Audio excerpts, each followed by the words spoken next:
Alright, so now that we've learned all about structs, it's time to come back to our calculator app and finish the rest of the functionality. So firstly, you would have noticed that I've changed the calculator logic from a class to a struct. And from our knowledge about structs, we now know that we don't actually need an initializer for our structs because we get a free one, right? And Xcode won't give us any errors or complaints because we're now using a struct. Now there's other things that we can improve in our code as well.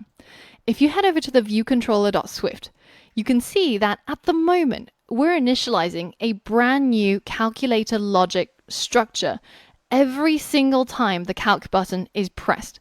Now that's pretty inefficient. So let's move this out of the IB action and let's just move it up here for now.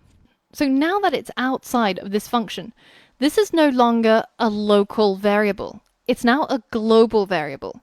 And that means that unless we change the access level, any other class could access our instance of the calculator and mess with it. That's not what we want. So let's go ahead and add that private keyword, which we add in front of all of our global variables by default. Now, the next problem is that Xcode tells us that you cannot use display value within a property initializer because the property initializers run before self is available. Now, what does all of that mean? Well, it means that because this is a global variable, which happens even before viewDidLoad gets called, the Swift compiler can't be sure that display value is not nil at the point when you're trying to initialize calculator logic. So depending on how long it takes to initialize the screen, to call viewDidLoad, to do all of the prep work, then display value may or may not be nil when you're calling this line of code to create a new calculator logic struct. And this means that we can't use it here. So let's fix this. Now, instead of passing in display value to initialize our calculator, let's go ahead and delete that and instead make our property number an optional. So this means that we can pass in a value to this property at a later point. And when this struct calculator logic gets initialized, this number property can be nil. And that kind of makes sense, right? When you create a brand new calculator logic, if the user hasn't pressed any of the buttons on the calculator yet, then it shouldn't really have a number, right?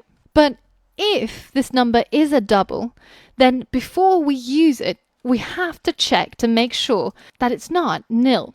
So if let n equals number, then that means that number is not nil, and we can now use it inside our code by replacing the places where we use number with this unwrapped n, which is a double rather than an optional double. So now let's get back to our view controller. Now at this point, if you have any lingering errors, be sure to hit Command B to force your app to build so that any of the errors that are no longer meant to be here gets removed.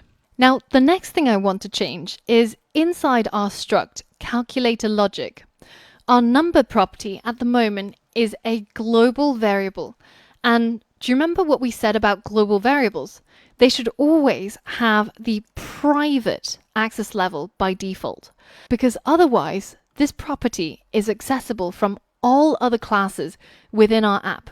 And that means that it could get altered or changed or turned to nil intentionally or unintentionally, which is not what we want. Because this property number is integral to our calculator logic model. It's nobody else's business. So instead, we can create a function that allows other classes to set the value of this number property. So we can say set number, and as an input, we want to be able to pass in a double. Now at this stage, I could name my function set number is double, and then do this. But that doesn't really read very well, does it? When I call the function, it's going to be something like set number. And it's because this parameter name is completely unnecessary. So as it stands, if I wanted to set the number over here, I would have to call calculator dot set number, and then pass in the number that I want to pass, which will be the display value in this case. Now that works, but I don't actually need this parameter name because the name of the method is already explicit enough as to what this method does. So I'd really like to be able to delete this part. Now, in order to be able to call that method like this, then over here, I can add an underbar and then a space. And you might have seen this syntax across other Xcode projects, especially Apple's example projects. They love doing this. And what this means is that we're setting the external parameter name to be nothing, and we're setting the internal parameter name, because you always need one inside to be able to use the thing that got passed in, right? To number. So if I changed this to, I don't know, num, and I have set number, parentheses, num, number, then that means my external parameter name is num, and my internal parameter name is number. So inside these curly braces, I will refer to the item that was passed into this function as number, and outside of the parameter name, then I would refer to it as num. But we want it to not have a parameter name. So we're going to change the external one to an underscore. And instead of printing the number that got passed in, we want to set this private property to equal the value that was passed in. Now, in order to achieve that, I would write something like number equals number, which is really confusing because which number is which? Which one am I setting? Am I trying to set this number or am I trying to set this number? And you can see Swift actually gives you an error saying that number is a let constant because it thinks that you're trying to change this value. So what can we do in this case? If we wanted to refer to this global property, we can simply say self.number is equal to number. And this means that anybody else who's looking at your code knows that I'm looking for a property inside the current class or the current struct, namely inside these curly braces, that's called number, which is of course this one on line 13. And I'm setting it to equal the number that is the local variable, which is this one. Now, the next problem we have is it tells us cannot assign to property self is immutable, mark method mutating to make self mutable. So you should be familiar with this already because we saw this when we were learning about structs. Because we're creating this function inside our Swift structure, and this line of code modifies one of the properties of the struct.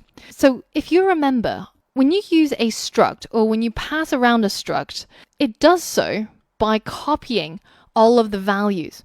So if this number had a value, say it was 2, and this method inside the struct actually needs to change the value of this property to say 3, then this method has to be marked with mutating, because this tells the Swift compiler that this method is capable of changing the properties inside the struct.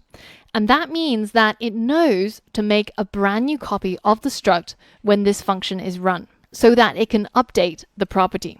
Now, by doing that, we've created one more problem for ourselves. If you head back over to viewcontroller.swift, you can see that Xcode gives us an error saying that you cannot use a mutating member on an immutable value because calculator is a let constant. What does that mean? Well, here we're calling this function called setNumber, which remember is a mutating function. It changes one of the properties of our struct. And in the last lesson, we spoke about what made structs different from classes. And one of those things was that they have true immutability. So that means that if you create a new structure that is declared as a let constant, then you can't change any of the properties inside that struct at a later point. So when we call this function and it changes our property, then this is why Xcode is getting angry at us. Because you said that you weren't going to change this calculator ever, right? So Xcode can be really passive aggressive like that, but let's go ahead and fix it to make it happy, because as we all know, a happy Xcode equals a happy app developer, right? So let's just quickly recap what we've done so far. We've created this global variable that is called calculator, and it's a new instance of our struct calculator logic. And we've marked it as private to prevent other classes from messing with our calculator. Now, when one of the calculation buttons gets pressed, then we call the setNumber function, which sets the number inside calculator logic to whatever is currently inside the display. So let's say that on our calculator, the user taps on the number 5. At this point in our code, we set the display value to 5. Next, the user taps on the plus sign. And because this is one of the calculate buttons, then our IB action, calc button press, will get called. And inside that IB action, we call setNumber on our calculator structure. And we set the number in the calculator to 5. And then we also call the calculate function, passing in that plus sign as the symbol. Next, the user taps on 3. At this point, we set the display value to 3, and finally they tap on the equal sign. So the calc button pressed IB action gets called yet again, and we set our calculator's number property to 3, and we call the calculate function again, passing in the symbol equals. So when they tap on the plus button, we need to save that data somewhere in our calculator logic. We need to save the first number that they wanted to calculate and the calculation that they wanted to make, which is to add. Now, I could save that all in separate properties, right, up here.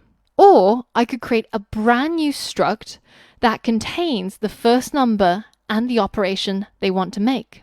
But that seems a bit overkill. Now, what's in between creating a new struct and creating a simple property? Well, in Swift, we have something called tuples. And that is what we're going to learn about in the next episode. So for all of that and more, I'll see you there.